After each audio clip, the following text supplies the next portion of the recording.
Recently, I uploaded one of the best new Tower Battles 1v1 strategies. And just like any other strategy, it's not perfect. But it's pretty darn close. Unfortunately, some numbskulls out there think that my farming wasn't correct, or that my towers weren't correct, or that other strategies are better. But guess what? My new strategy, linked down below, is better than yours. And in this video, I'm going to explain why.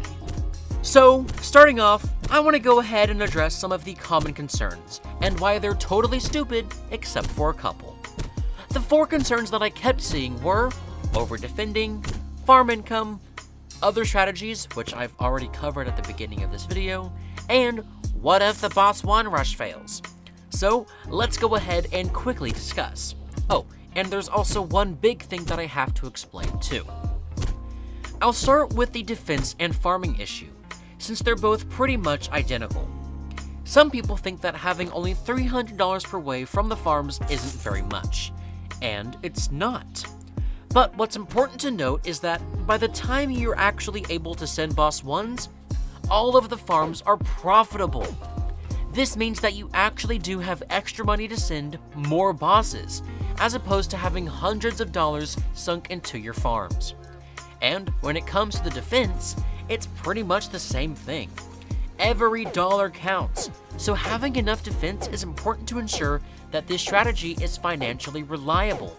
But it's also helpful because your opponent might decide that they also want to send zombies. Anyways, I next want to talk about Enforcer placement. I saw a lot of comments telling me that I shouldn't have placed Enforcer at the very first corner, and honestly, that's pretty understandable.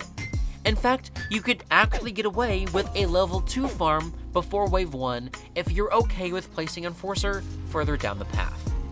But for the video, I didn't do that, and to explain why, I also have to explain that other thing. What other thing, you ask? Well, that other thing is the fact that I am a content creator.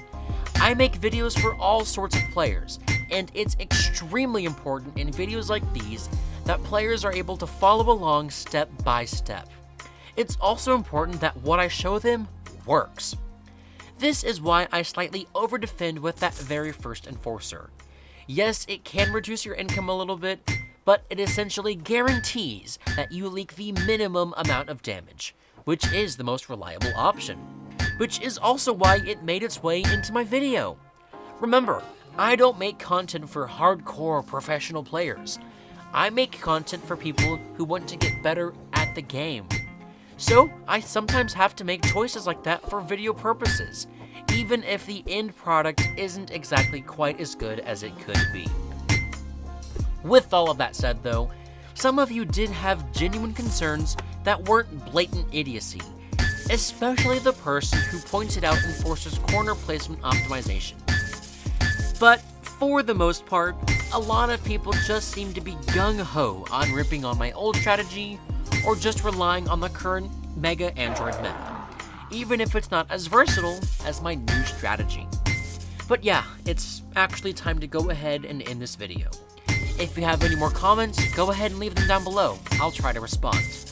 And, as always, thank you so much for watching, and have a great day.